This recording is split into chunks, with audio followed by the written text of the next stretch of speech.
This shit's fire.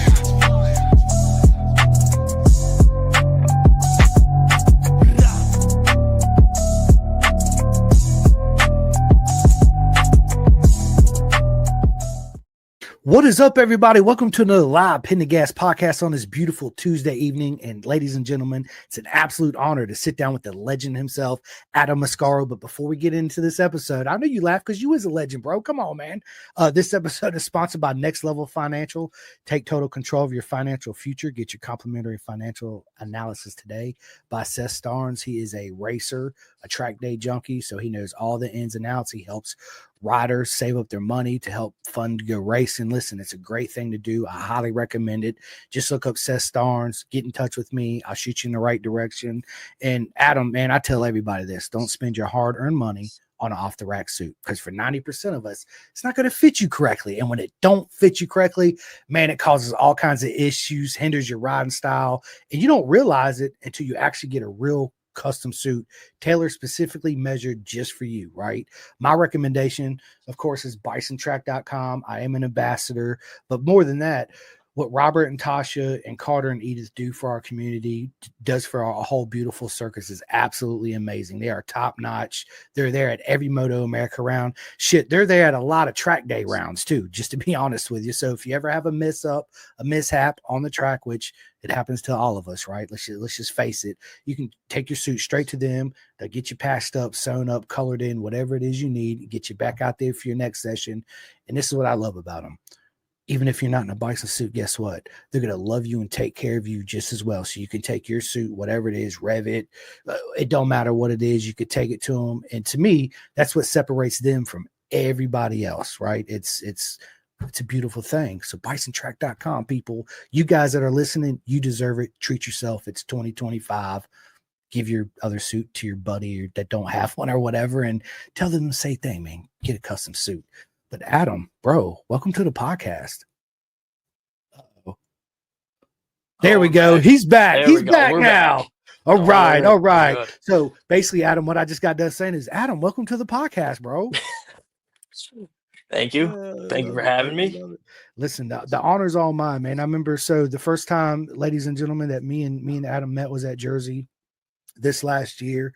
I was walking around the paddock, and every time I went by there, I seen his dad, because your dad was with you. Yep. And I forget the other guy's name. What was the other guy's James. name? Okay, James. There it is. Yes, James, right? So every time I come by, I never seen Adam, right? And when I did see him, I was like, bro, what is up, dude? I'm Simcoe, Pin the Gas. Let's get you on the podcast. And yeah, here we are. I've been super excited since then. Adam, so as everybody, bro, how did you get into two wheels? Where's your journey begin? Well, that's a long story right there, but father was pretty good one. So we took me on a bike at about age 4 and riding moto pretty much ever since then. Never really got too into or good at moto. I just always loved to ride, so I just rode whenever I could, but I never really picked up on it. But other than that, did a couple of races, had a good time doing that. But then, when was it? I started my first track day was in, well, actually, first I started racing supermoto on a 150R. Now that I had a blast with. I raced that at Oakland Valley Race Park for I think about 3 years. Won the Super Mini Championship, which was cool. Dude, and then, congratulations! What age was that? That was, what year was that? That was 2021. Yeah, that was 2021. I won that championship. And then that same year we started.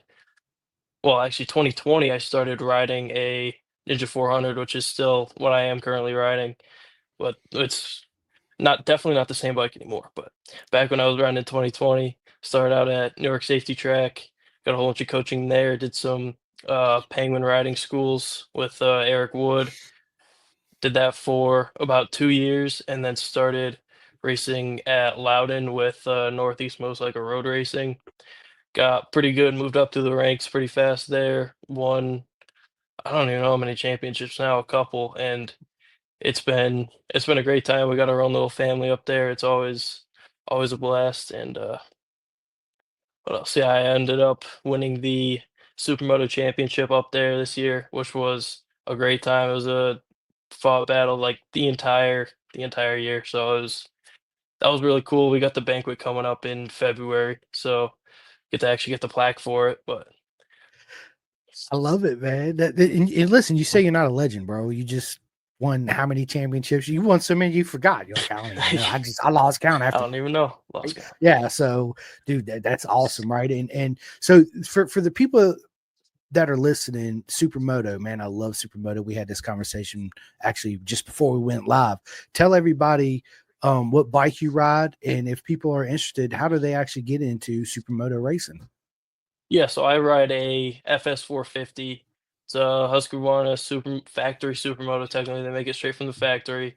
They only send about 2 to 300 over every year, so you gotta jump on them pretty quick. But they're an amazing bike. But if you're looking for more of a like, well, I guess kind of budget friendly. If you already have either a 450 or even a 250 would work. You can just throw some or 17-inch wheels on it, get some suspension, at least get you out there and see how much you like it. Because honestly, I enjoy it so much. It's literally the most fun bike to ride like ever, either on the street, on the track, doing little kart stuff, or going, I don't know, topping it out and going as fast as you can. It's honestly the best bike I've probably ever ridden.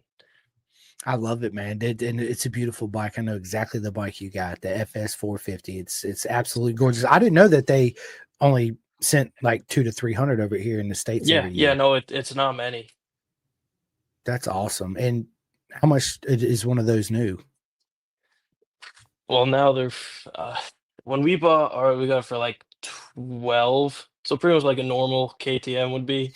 They're not much crazy, but they do still come with the bigger front brake, the Alpina wheels, the stiffer suspension. Actually, the newer ones don't have the air forks anymore, so you don't even need to actually upgrade the suspension, which is nice because had to put a decent amount of money into that suspension to get it where I wanted it to be, but after that, it's been a great bike. They just put a pipe on it. We still have the same wheels that came with it. What did we do? A pipe, suspension, and then we had to rebuild it a couple hours ago. Well, other than that, it's been a great bike. I Things love it. What's it pushing? It's pushing like 180 hours now, and the thing's still cooking. Still So ticking, right? That's awesome. yes, And it is. do you do all the maintenance on it yourself? Yeah, yeah. And then we use our buddy of ours, actually my teammate too, Eli Block. He's down in Florida right now, but him and his dad, they help us out with all the dyno tuning and if we have any questions about anything. So we utilize them and we're good friends with them. So that definitely helps out a lot. Yeah, I know exactly who Eli Block is. He's a good buddy of No, mine, I'm and sure his you do. dad Eric is too. Yeah, they're absolutely amazing beings. So big shout out to Eli and Yes, Eric, man. sir. They're I remember when I first met his dad, it was 2023 at Jersey. And you know how when you meet people, your energies just automatically lock in, right? And it was like that when I met Eric, and it was just, bro, it's immediately cussing, hugs, and the whole nine, right? Dude, they are absolutely amazing human beings. So yeah, man, it's always an honor to see them and spend time with them for sure. Yeah, for sure. And yeah, so Husqvarna is a beautiful bike. And then so before we get into the whole road racing and Moto America venture, to train to do Moto America and all that, obviously you started out doing track days on the 400. Yep. Yeah, no, I was dog piss slow. It was pretty funny. I still got some old GoPro videos of me thinking I was going so fast. It's funny watching them back now, and I was like, yeah, I can go about a minute faster than that on that same track now. So it's Right. pretty You're funny like, to watch back, but it's kind of cool to see how far you can come in only 4 seasons technically of at least riding on that bike. So it's pretty cool. And oh yeah.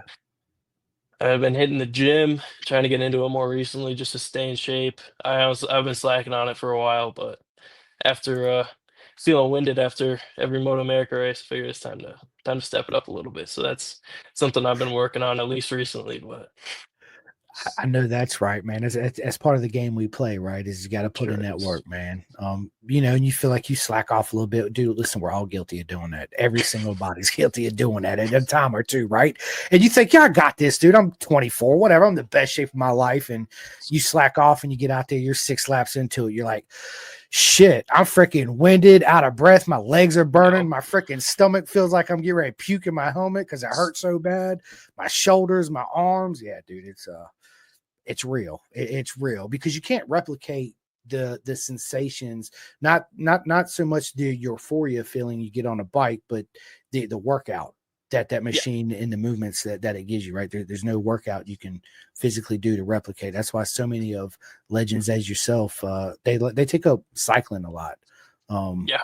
Yep. I have seen that. Yeah. So yeah, man, that's good stuff. And then so you mentioned you was 2024 Supermoto champ. So talking about that, how many races are there to that series that you actually race in?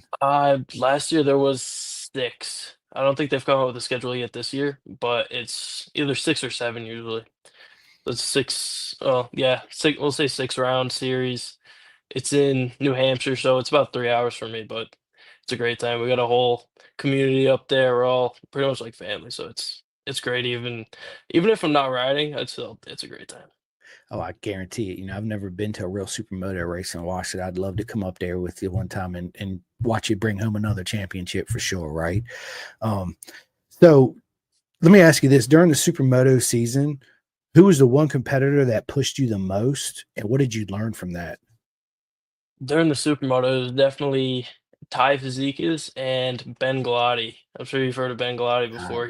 Another legend. We were going back and forth all year, and then it came down between me and Ty on the last race, and he ended up biting it on the last lap, trying to keep up. So what can I say? What can I Y'all say? But heard it that was, right? On the last lap, trying to keep up. Yeah, dude, I feel you, bro. That's awesome, man. yeah, I got to give him a little shit, but it was a great time. Honestly, that was some of the most fun racing I've probably ever had.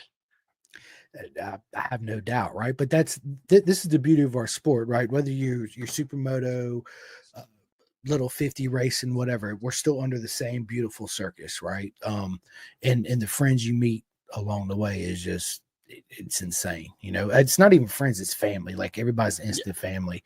So since you road race too and supermoto paddock, I'm assuming is the same as road racing. If you needed man, I need a rear sprocket because my gearing's in between. You got one I can use and I give it to you, and you ended up yeah, kicking her yeah. ass. No, it's Everybody's still the same same. exact thing. Oh, I love you, Yep. man. That was awesome.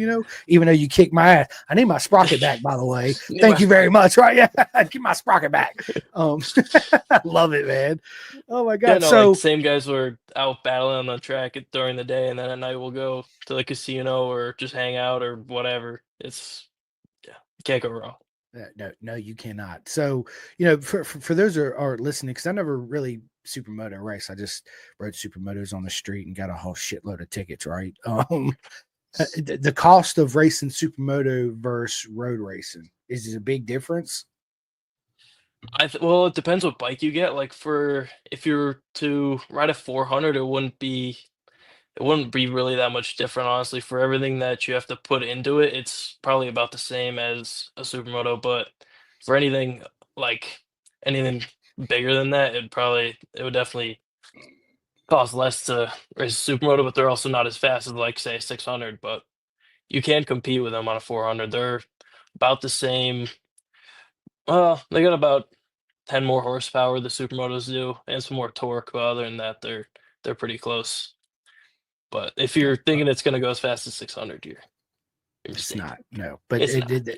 no, absolutely not. It might feel like it because the single 450 is just you get on twisted. I remember the first 450 I rode. My buddy bought a RMZ 450. He's like, bro, you got to ride this thing. It's like a 1,000 in the dirt. I was like, man, ain't no way. Shut up, dude. I grew up riding dirt bikes. Okay, and I get on this thing. I was like, holy shit, this thing is no joke, bro. Like, yeah, it's a beast. It is, and I could see where if Adam got on a supermoto and went to Jersey or something, did a track day, he would make a lot of 1,000s look kind of silly out there on that thing, right? I mean, honestly, I could probably go faster on a supermoto there than my 400. Honestly, I probably could. I love it, man. I love Don't it. I hold me love to it. it, but I bet I could. I love it. I have no doubt, right? So let's say you buy the bike, right? But the entry cost is just as much as Moto America and all that, or It's pretty close. I mean, for what, like racing Moto America, like getting in there. So yeah. it's definitely more than club racing. and it definitely teaches you a lot too. Like when I did, what did I do? Pittsburgh and Jersey back in 23. Pittsburgh, the first race I did, I think it was the second corner. I got pushed off the track and pretty much ruined my whole race. So that because I was just not being aggressive enough. So that was all on me. But I definitely learned a lot. Came back stronger the next day, which was honestly that was such a cool experience. Every single Moto America race is so sick. But to get into it, it's definitely a lot, especially when you have to travel more, at least than we're used to. Like especially for Pitt and Ohio, Ohio was like 10 hours, and it's just a hike. But I know all these other dudes that do the whole season are like they're traveling all from California to Jersey. I guess technically is all the way over here. So I get it, travels a lot of it, and definitely got to have some good people behind you, which I'm very glad that I do because it's helped me do everything that I've done so far. But other than that, you just gotta know, definitely gotta know a couple people to once you get your name out there, some people start helping you. It gets easier. But if you're just trying to jump right into it and you're not being social and meeting new people and trying to put up some connections, it's gonna be difficult. Yeah, for sure. So, where do you think somebody should start racing supermotos? Like get like a 150, a Yeah, TTR yeah, that's what I 110. started on. Honestly, either or even like a TTR 125. They are pretty good supermotos. I've ridden a couple of those as supermoto and for the flat track too for the Danny Walker Super Camp. I did one of them. That was a great time right there. I had a blast Another doing that. legend. Yes, Yes, yes. he Dude, I is. actually had a phone conversation with Danny Walker. He's actually supposed to stay tuned, people, right?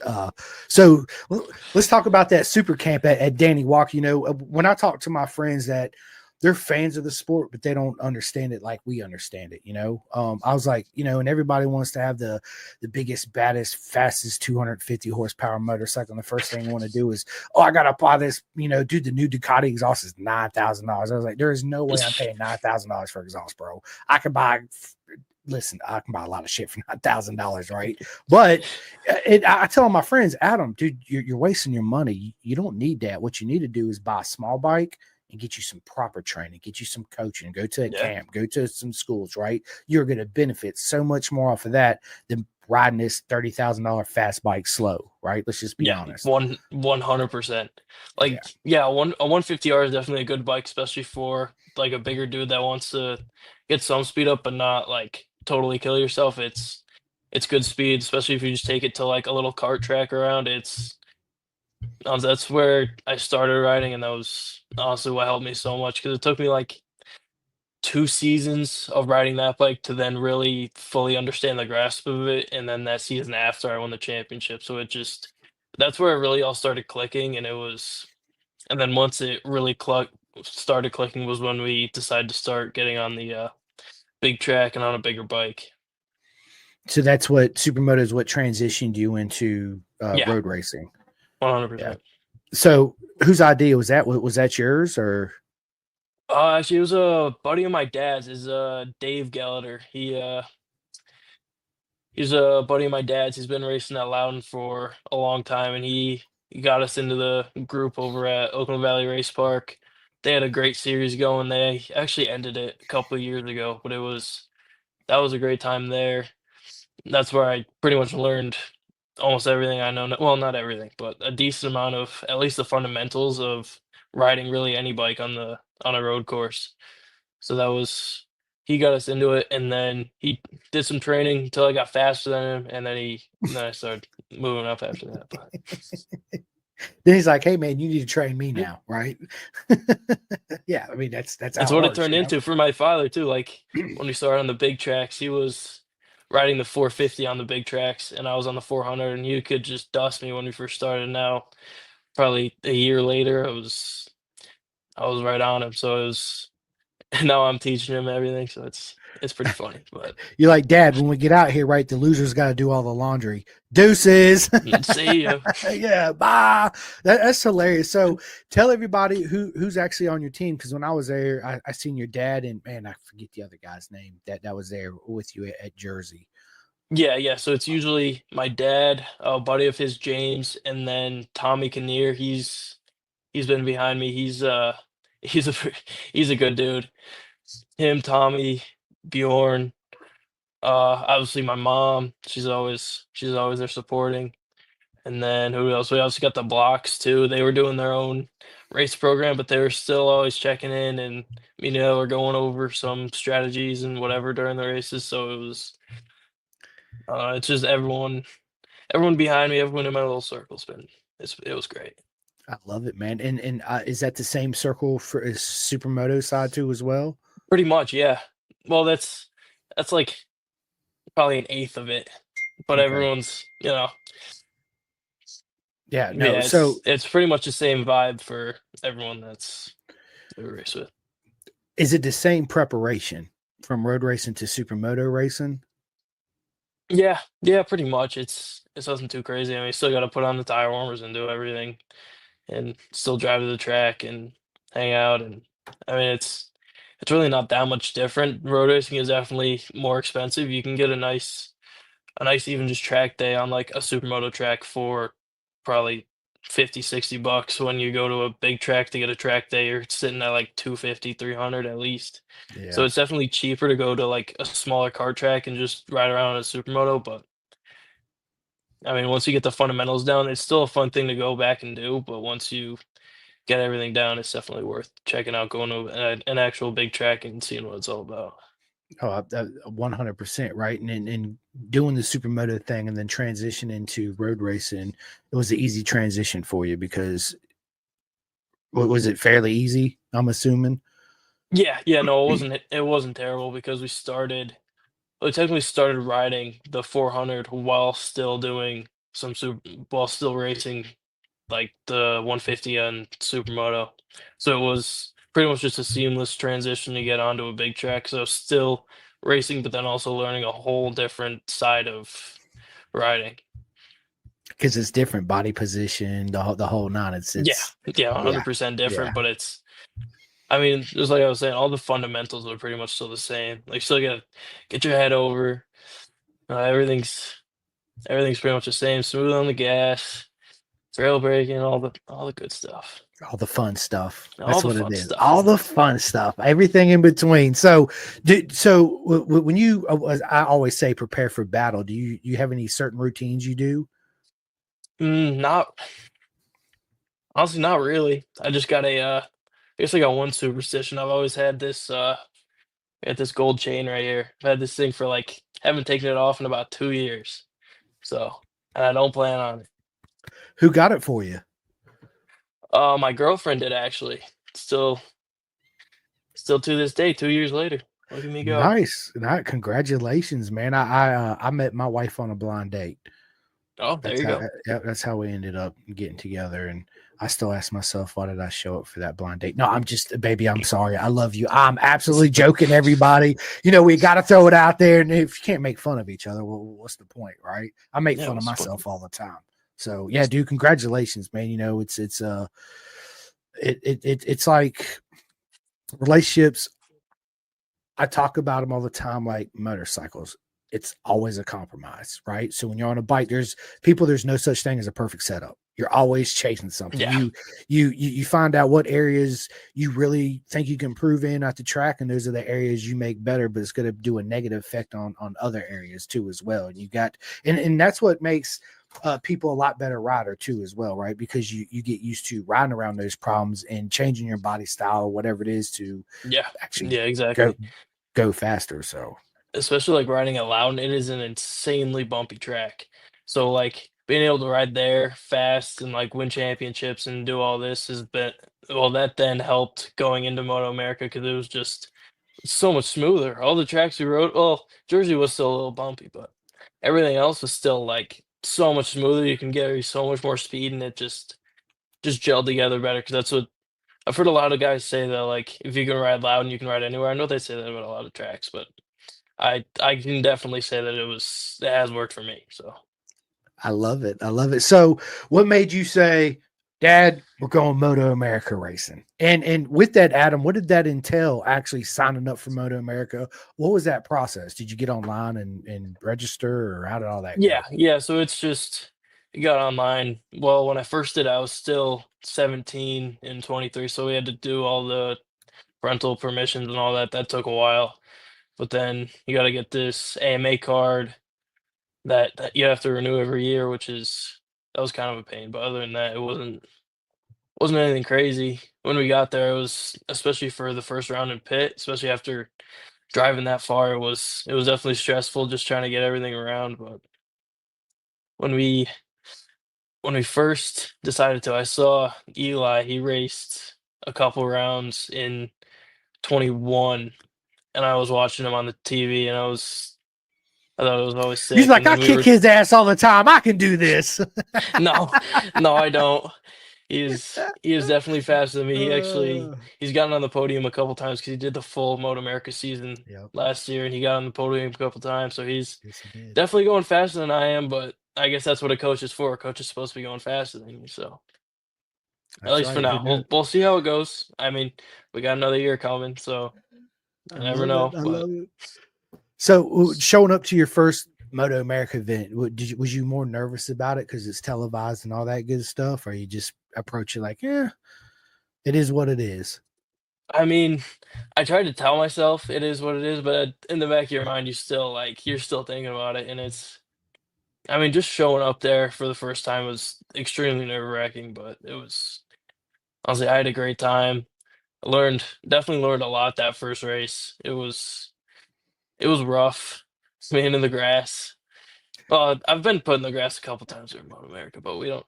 It's fine. That's how it With goes. hey, it's part of the game we play, It right? sure is. It It's sure is. even at a track day, you got these certain, I guess, expectations. We all put them on ourselves, right? Like Yeah.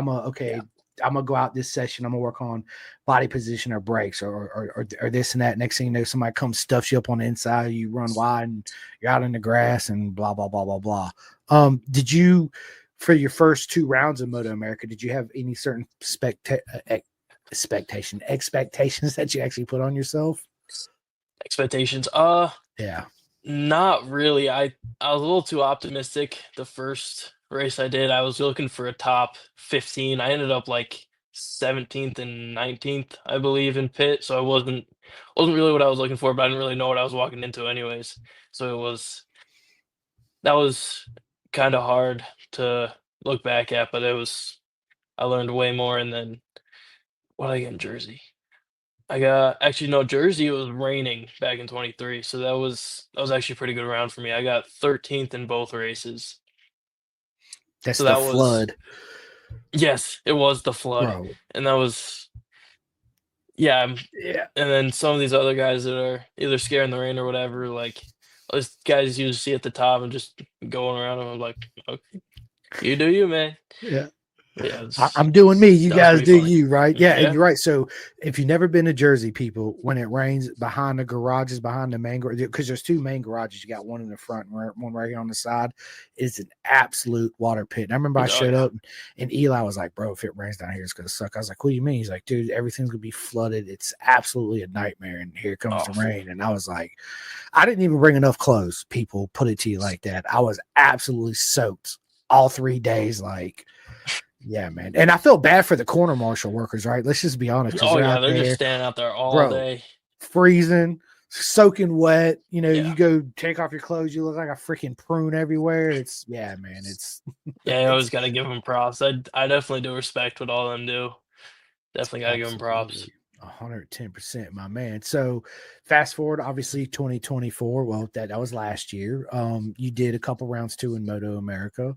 Yep. Yeah, so I started with Mid Ohio. That was a pretty far journey, but honestly, that track was so sick. That one was honestly pretty nerve-wracking too because we had never been to that track before.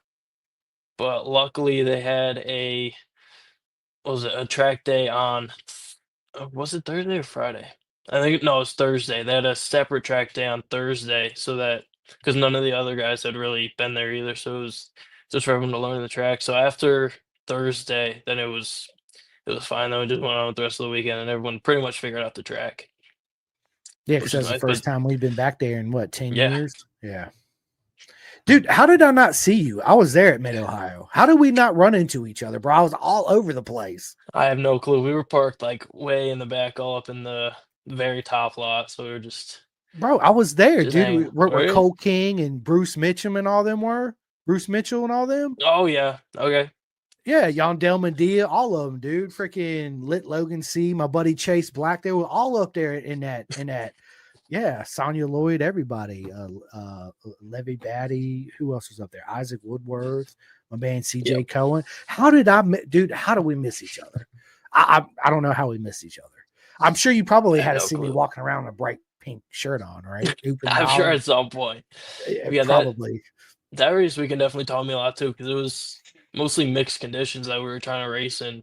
So that was like the first. I'm pretty sure it was our first race. We went out and it started like downpouring as soon as the lights went out. So it was we got to like it was like the third or fourth corner. I see Yandel go down, and then a whole bunch of other people just domino right into him. And I was I I took a what was it, a screen recording of like the start of that race. I just watch it back because I think it was kind of funny, but no one was hurt, so it's like we can laugh about it now. But that was That's definitely an eventful weekend because yeah, because then that Saturday race got pushed to Sunday, so we had two races on Sunday, which that was definitely crazy. stressful because we only had Yes.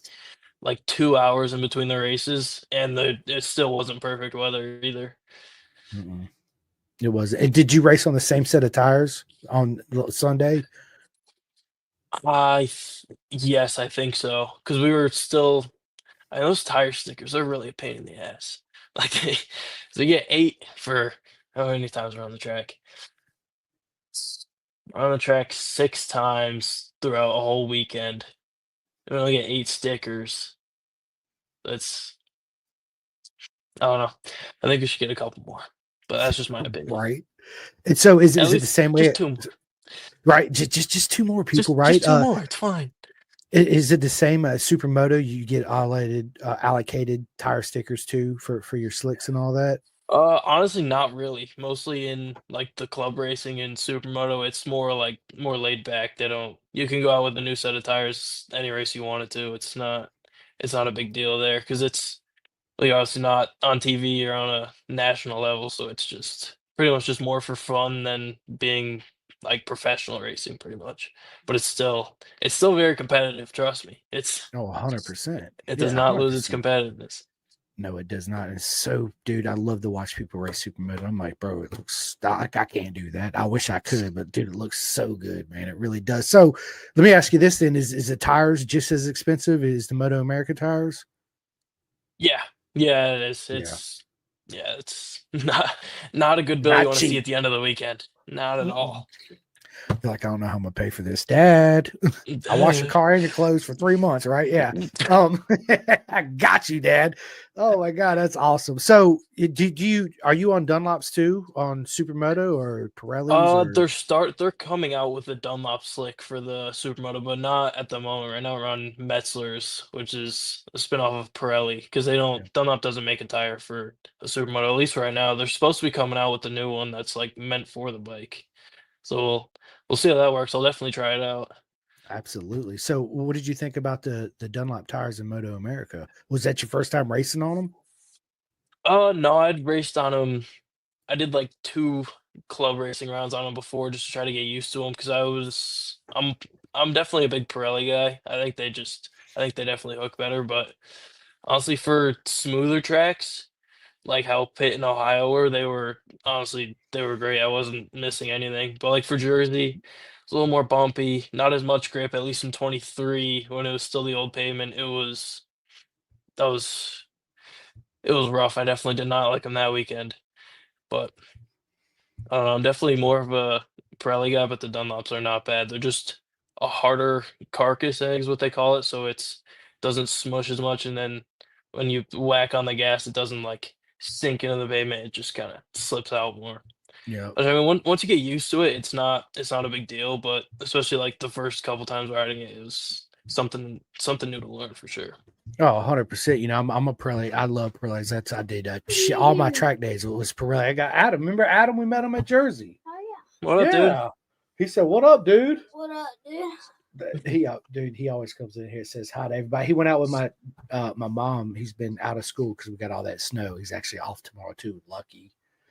So they went out to Target, Chick-fil-A, and got a movie card. So we're gonna go see a movie this weekend. Perfect. Sonic 3. You know, Sonic 3. That's what he wants to go see. So After the movie, we're gonna go stop by Target just because I want okay. Okay. We will. I will go by Target after the movies. But anyway, dude, Pirelli's to me, they were so soft, man. They gave right off the bat was just absolutely phenomenal feel. But once they let go, they fucking let go. You know what I'm saying? Yeah. It's like Yeah, it's no warning either, right? No. And where the Dunlops, you feel it coming on. Yeah, you get a nice solid like 2 races out of a rear Dunlop, and then or not Dunlop, sorry, Pirelli, and then it's falling off pretty quick. But what are you really gonna do? That's the cost of racing, especially with getting faster. Like I remember my first season on the 150, I had the same set of tires for 2 full seasons on the 150 when I first started. And then especially on the 400 too, I think it was some DOTs I started out on. I think they were Michelin DOTs. And those things lasted the entire season when I was first starting. And now I'll go through at least 1 to 2 sets every weekend, no matter what kind of racing we're doing. So it's definitely rough, especially for multiple bikes too, because it's like when we're racing at Loudon, I got 2 supermoto races and then 2 400 races. And usually just throw a set of tires on each bike for both of the races, but it's a bill. Yeah, I guarantee it is, right? And then Jersey, the last round of 2024, where me and you actually met. How'd that weekend go for you? That weekend actually went pretty good. I got some good finishes. I definitely like that. It was a good way to end the season because I'm pretty sure that was one of the last really races I did of 24. So it was definitely a good time. The rain held out, which was nice. Got to ride some Yamaha test rides. That was a good time. Got yelled at for doing a couple wheelies, but what are you gonna do? That's how it goes. Dude, you can't put us on bikes and expect us not to at least ride one wheelie. Yeah, seriously, honest, right? I took out a MT-07. That thing was pretty rowdy. So it was a good time. I guarantee. So, have you ever thought about? Are you going to do? Let me ask you this: you could do any Moto America events in 2025? I was thinking about it, but now with the Junior Cup going away and the Talent Cup coming in, I can definitely not afford one of those Talent Cup bikes. Those things are like 20 grand, and that's not going to work. I was thinking about maybe trying to go up to a twin, but I haven't really been thinking about it. But it's definitely not going to be cheap. So we're just going to see how it goes for that. I mean, I'd like to, but it's pretty much 50-50 right now. Yeah. We're just going to see how it goes, see what we can swing, see what we can afford, and just see how the season really pans out pretty much. Yeah, absolutely. Well, I mean, you already, won the 2024 title in the Supermoto. Obviously, you're going to go back to back again in 2025. And of are course. you still going to? Absolutely, you are, bro. Absolutely. Let's go. Are you still going to be on the Husqvarna? Or are you going to change to a different bike? I'm planning on getting a new KTM 25 because they came out with the better suspension and all new ergonomics in the frame, and the motor's a little different. So it's apparently it's supposed to be a really good bike, and my bike's definitely tired at the moment. So it'd be a good backup bike. But if I'm definitely going for this championship again, I don't really want to risk it. But because I mean that thing's to the wood all the time, so it's gotta have a fresh bike. Because we just had to put a bottom end in that Husky, and it's still burnable oil. It's just how it goes when it's got almost 200 hours on it. But definitely planning on buying a freshy 450 to then really be competitive and have a fast bike for that championship. I love it, man. I love it. So, are you? How often do you got to put a bottom end on a supermoto like that? Usually, Like once a top end season, is or? like 90 to 100 hours, and then we did the bottom end at 150, and it's in that like 180 right now. So it all depends. It also depends on how hard you ride it too, because I mean, we've done everything with that bike. We've done supermoto, ice. Ice is really hard on the bikes, but I love ice riding. I haven't actually been yet this year, but I got a YZ250 downstairs that's ready to go rip. So I'm excited. Hopefully next weekend will be, or this weekend technically will be good for some ice, because I'm itching to get back on a bike. I guarantee it. I'm always itching to get back on a bike. I haven't been able Always. to ride too much lately because of my wrist. I still play around in the yard on my son's little pit bike, right? I gotta do something. Gotta have something. Bro, I gotta do something on Tuesday. I don't care if I go around the neighborhood. I'm the whole time like, yes, let's go, Yeah, man, I feel you on that. Dude, listen, dude, it was an absolute honor to meet you at Jersey, bro. I was super stoked. Truth be told, man, when I go up to people that I've never met before, I'm always nervous for some reason, right? You figure I've been doing over 300 episodes, it would be just like, hey, what's up? It's right. But it's still the anxiety and the whole buildup of it. And yeah, man, it was an absolute honor to meet you and your dad and the family there at Jersey, man. So, dude, we're 40 minutes into this. I want to transition into the next part of the podcast, which is one of my favorite parts, where we get to know the legend Adam away from racing and away from everything else. So, ladies, you already know he's taken. So, too bad on that. Yeah, absolutely too bad on that. Yeah, you lost out. You had your chance, but oh well. Well. So the first thing I usually ask people, my friends, is what's for dinner tonight, bro? Oh, actually, I just had some grilled cheese before we started this podcast, so can't go wrong. Grilled cheese and some soup. Bro, it's the weather for it too. Yes, sir. It sure is. You're telling me. Dude, that's exactly what I'm having for dinner.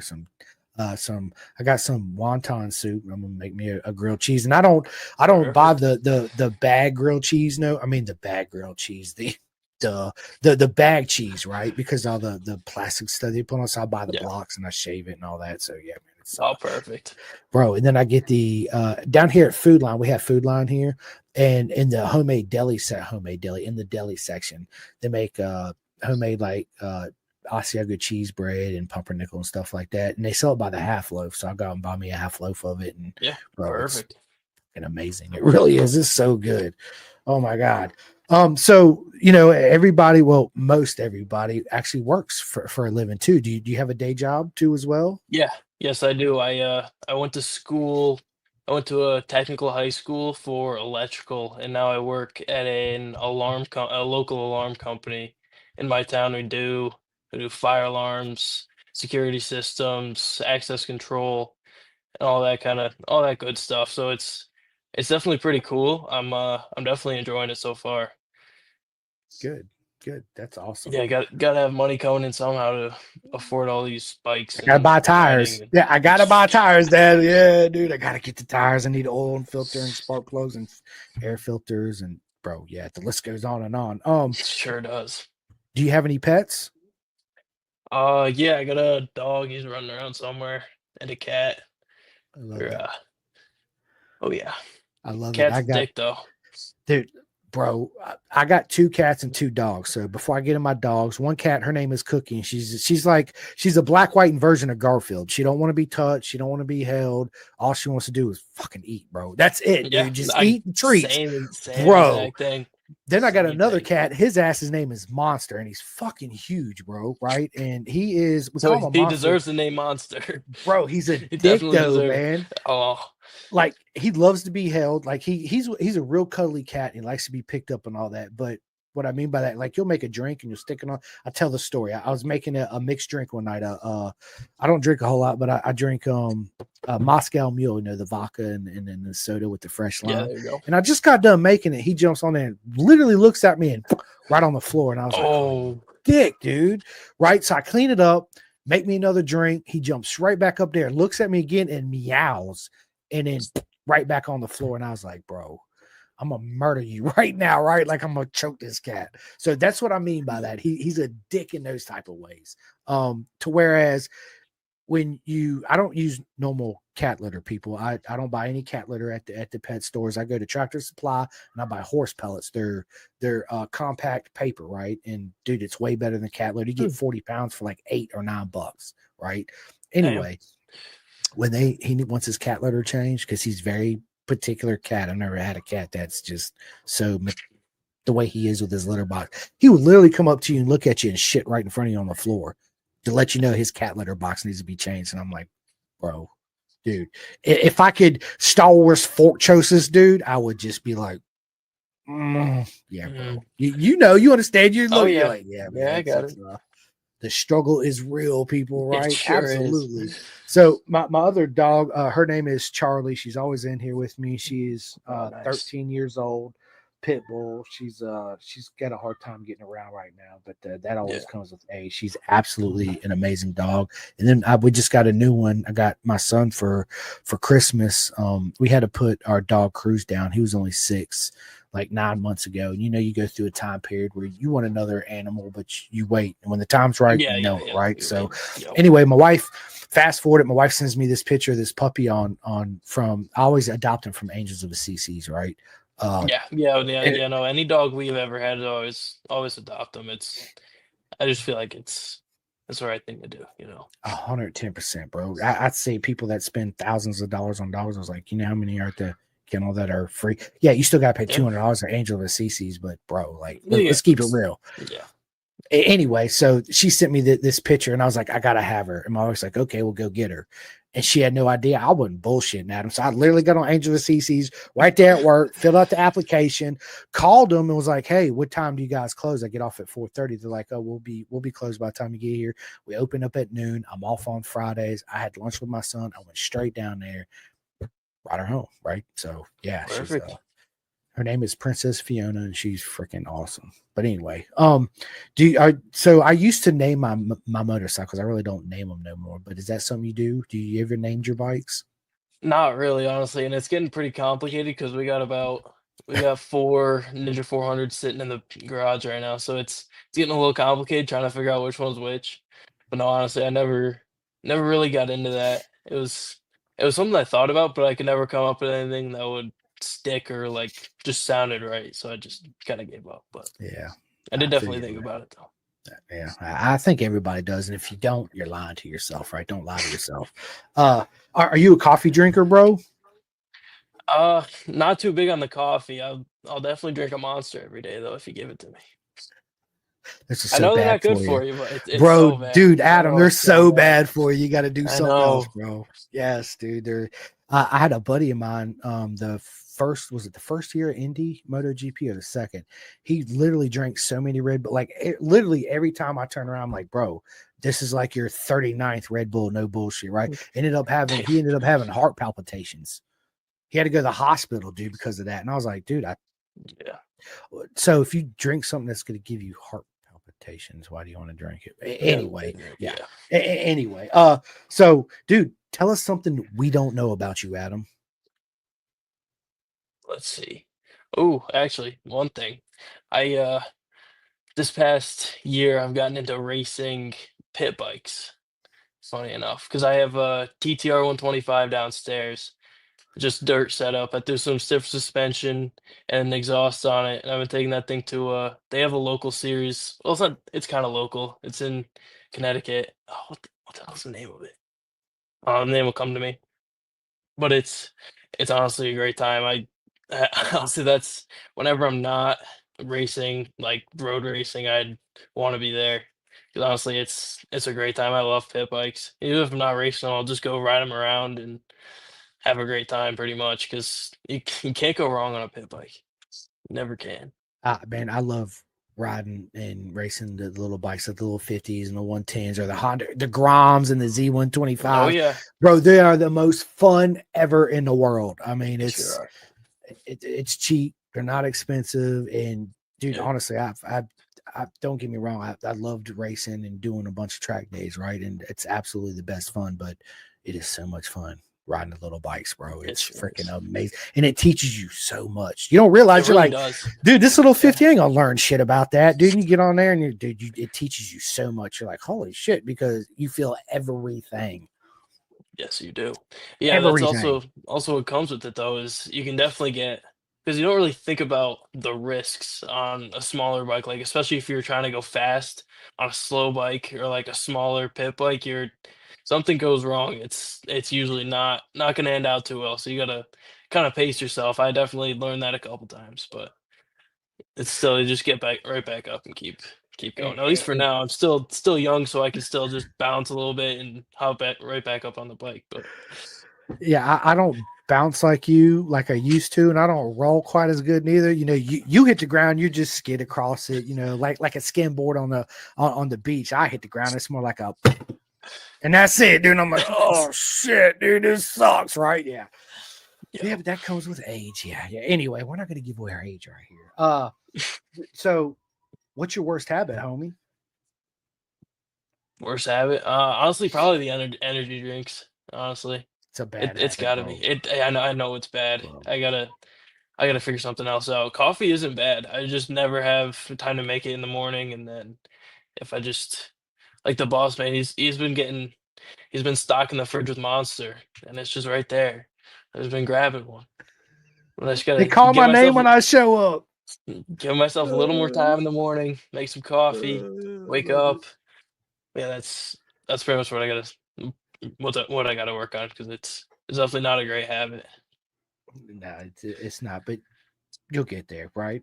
Yeah. So Adam, I'm a big audiobook. I listen to a shit ton of audiobooks. I don't Okay. I read people I read, but it's shop manuals for my motorcycles. It's not Mhm. like I used to read books, right? So I read a lot of audio. I read a lot of audiobooks. I listen to a lot of audiobooks. Is that something you do too as well?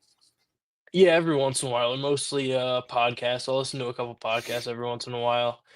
I there's C Boys TV. They got a YouTube channel too. I usually listen to their podcast. They got some good stuff coming out, and either that or just listen to music because I just do a 12-inch sub in my car, so that thing bumps pretty good. So I've been definitely been listening to a decent amount of music. You be up in there bumping some young Dolph. Don't lie. Oh yeah, of Yeah, I course. do. Dude, I love Dolph. Dolph is my dude. And I listen to all kinds of music, rock, rap, reggae, country, you name it. Right. Dude, Frank Sinatra, jazz. I'm into everything, right? There you Depending go. on the mood you're in. It's awesome, dude. So what podcast do you recommend for people? Honestly, I haven't really. I've been trying to find more like motivational podcasts or like good like life advice, or well, not really life advice, but just like I don't know how to put it, but like more useful. So honestly, I don't really have one that I'd recommend at the moment. Honestly, if you got one that you're thinking about, let me know because I'm definitely trying to find some new stuff and Bro, see I what else I listen can to learn. a shit ton of podcasts. I would be on here for 10 minutes, be like, dude, I listen to this and this, and this is what this is about. This. So what I'll do is I'll text you some because I listen to, yes, motorcycle podcast people. Obviously, Well, I yeah, do a yeah, motorcycle podcast, right? But I do listen to, of course, Joe Rogan's the staple. Let's just be honest. Everybody listens yeah, to yeah. Rogan every Yep, once in a that while. is one I forgot about. I do listen to his as well. Yeah. Uh, Danny Jones is a good one too. He's kind of like Rogan. Matt Beal's a good one. Diary of a CEO is another good man. I'll text you some, right? Yeah, They're yeah, good. let I me listen to a know. lot of, you want a motivational something to listen to, no bullshit. And I think he has some on podcast, but I heard them both on his books. He's got audiobooks out. David Goggins. You ever heard of David Oh, Goggins? yeah, yep. Bro, listen, you listen to his audiobook and you'd be like, dude, Yes. you'd be ready to join the Navy SEALs. We're like, I could do Yeah, anything. Let's go. Right. But I love that stuff because it hypes you up. Even if you're in a bad mood, you yeah, listen to it, it just changes your whole mentality. Right. Um, for sure. which is absolutely awesome. 110%. So, our sport is such a mental game, right? So when you show up to a weekend, everything's not going your way. How do you mentally overcome that? Honestly, as much as you wanna be, like, around other people, most of the time I just sit in the camper, maybe put some music in, just sit there, be by myself, and just think about what's going on, and then how to either improve it, or if it's already like can't improve it and it already happened, I just think about what I at least could have done better to then be able to learn from it and then use it the next time if something similar happens. That's what I usually like to think about, or even on the ride home, you're just sitting there thinking. I like to at least go over everything on the weekend and just see what you can do better, see what you missed out on, and just be able to push yourself harder the next time is really my mentality for going into that. Take it all in and process it, right? Break it Pretty down. much. Yeah, absolutely. So let me ask you this, bro. Who's your celebrity crush? Mm, He looked over honestly, like that's a hard one.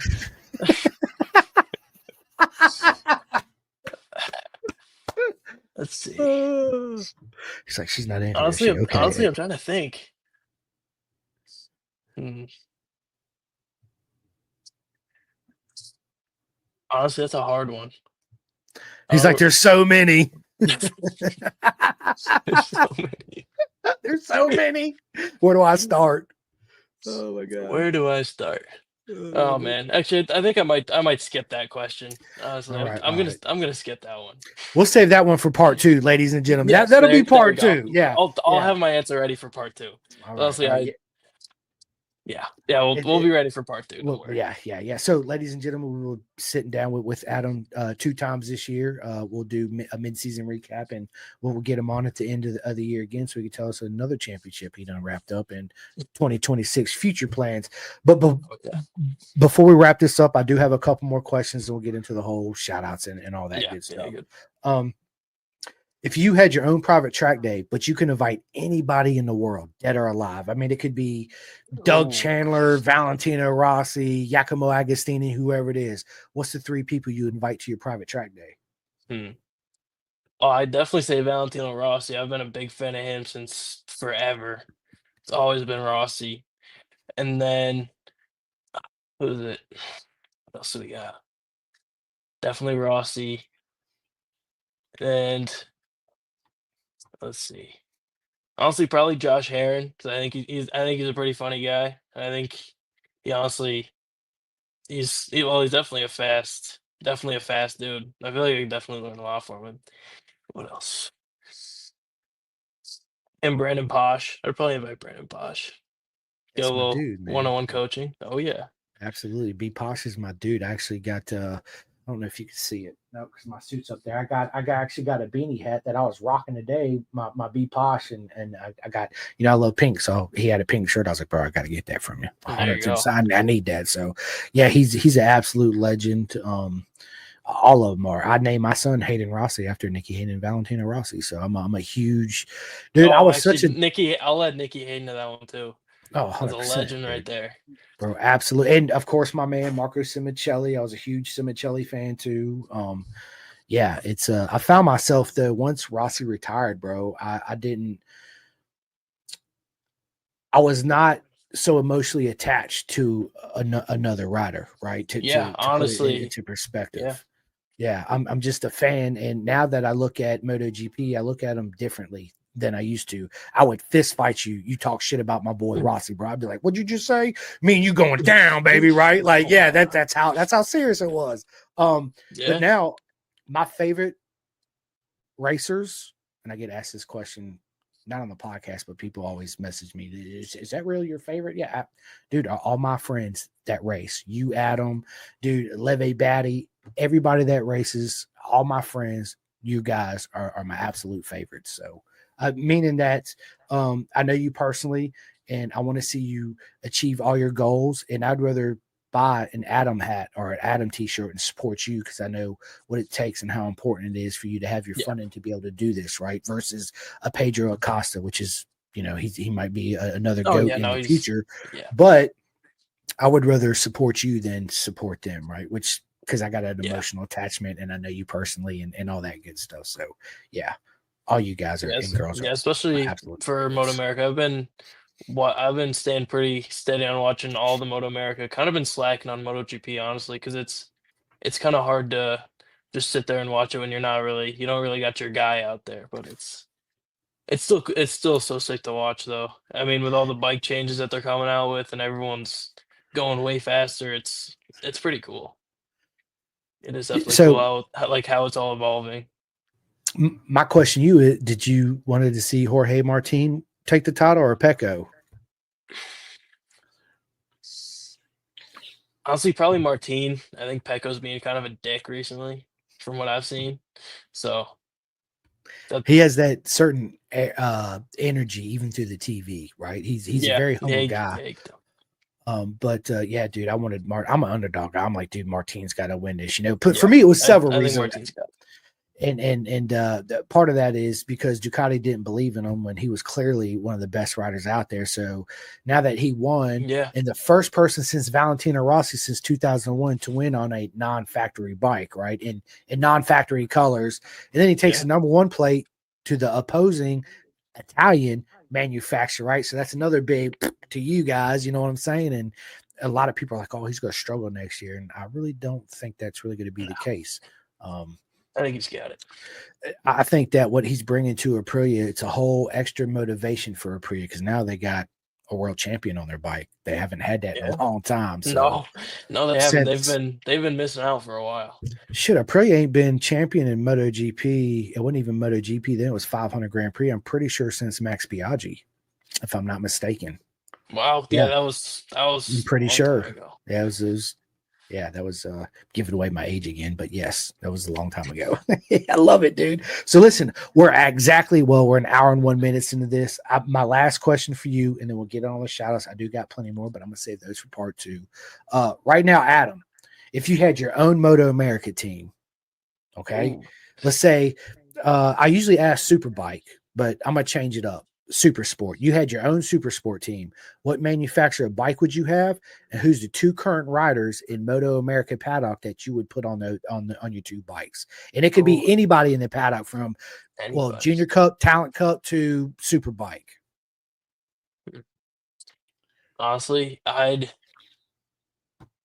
it was going to be Super Sport, I mean, I think the Ducatis are pretty sick, but I think I'd have to stay with the Yamaha, stay with the R6s.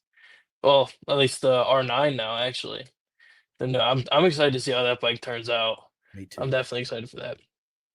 But I definitely, for the riders, definitely got to have Eli Block. I know he actually is planning on getting an R9, so it kind of goes together. But I definitely have him, and then probably Brandon Posh, honestly, or yeah, probably Brandon Posh because I know he can do some crazy stuff, and he's always asking around for like helping out. So I definitely do him, and then maybe like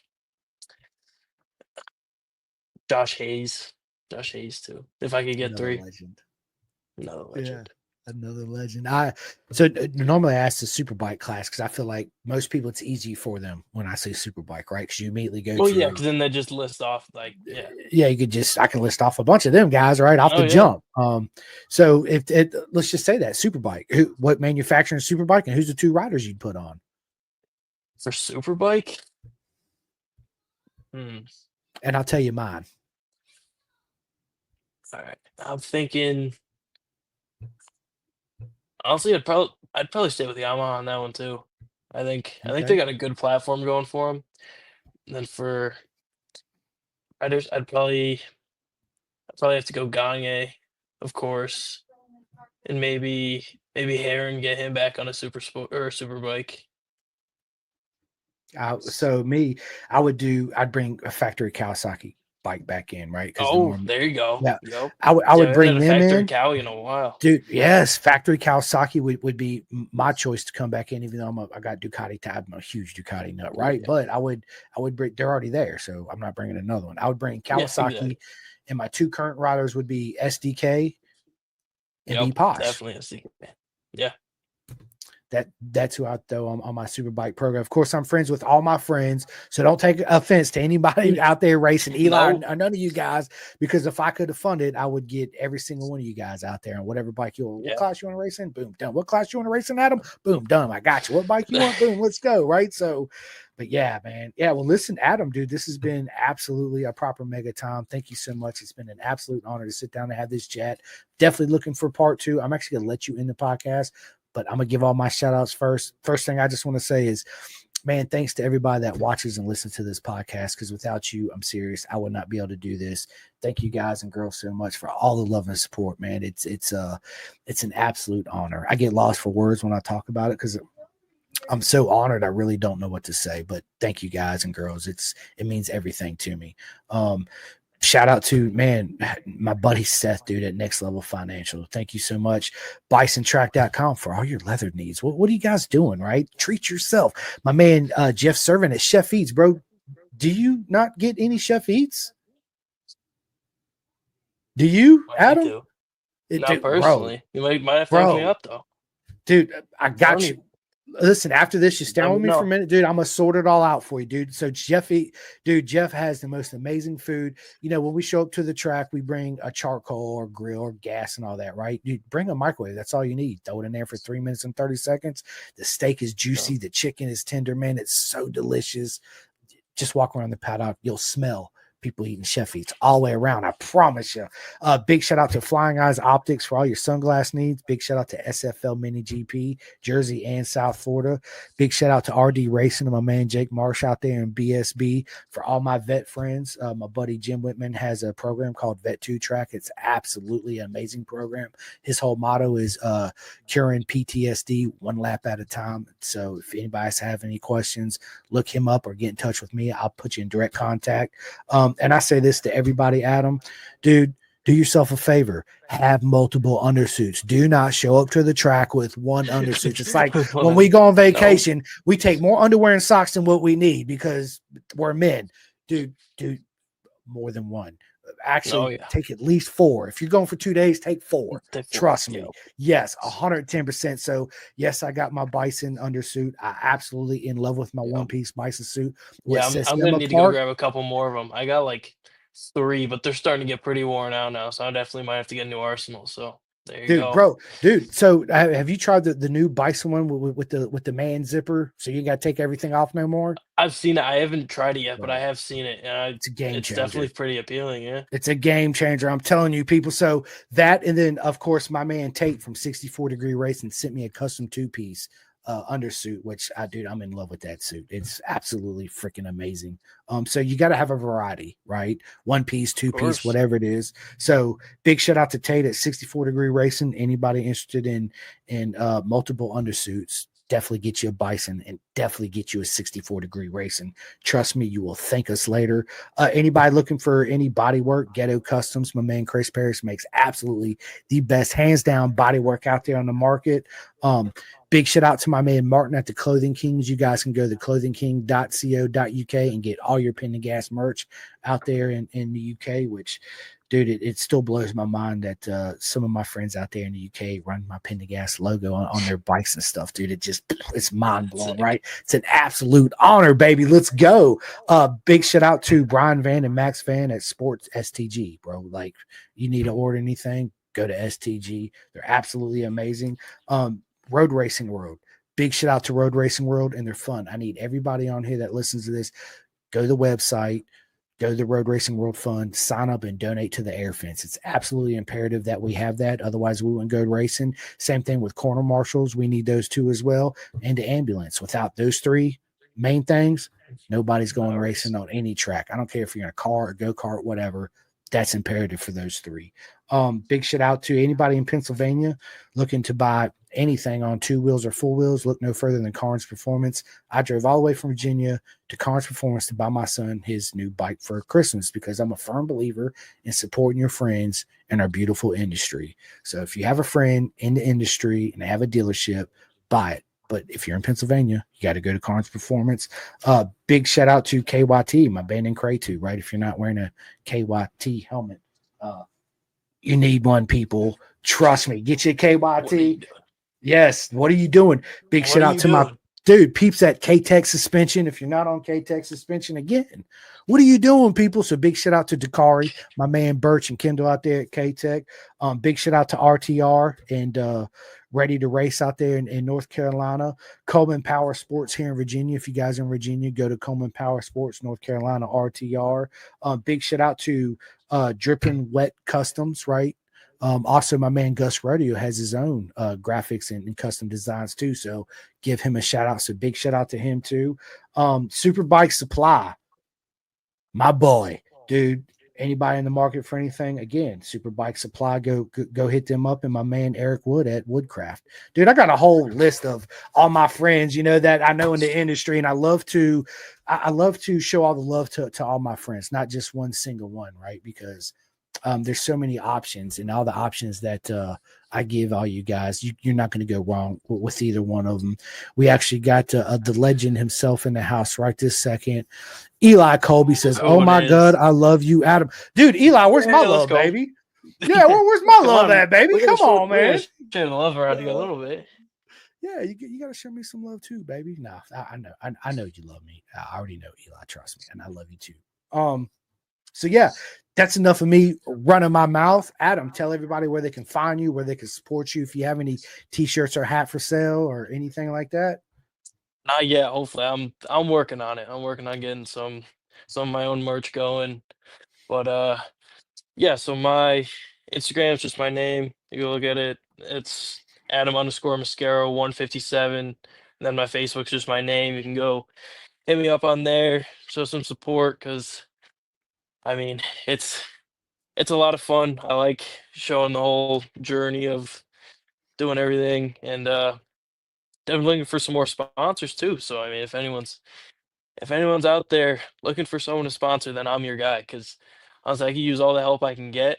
But I'm not here begging for nothing. But I'm definitely could use some help. But other than that, I mean, I also got to thank my parents. They've been huge for me. My dad's really the only reason I'm been like able to do all this. And then we got Anthem Racing, REP Graphics. Let's see. Actually, let me look at the suit real quick. I'll just read it off the suit. Yeah, just read it off the suit. Sahihi I love Valley you too, Eli. Motorsports. There you go. Obviously, Team ECB Racing with me and Eli, of course. And then Evolved GT Track Days. They've been helping me out, as well as, let's see what else we got.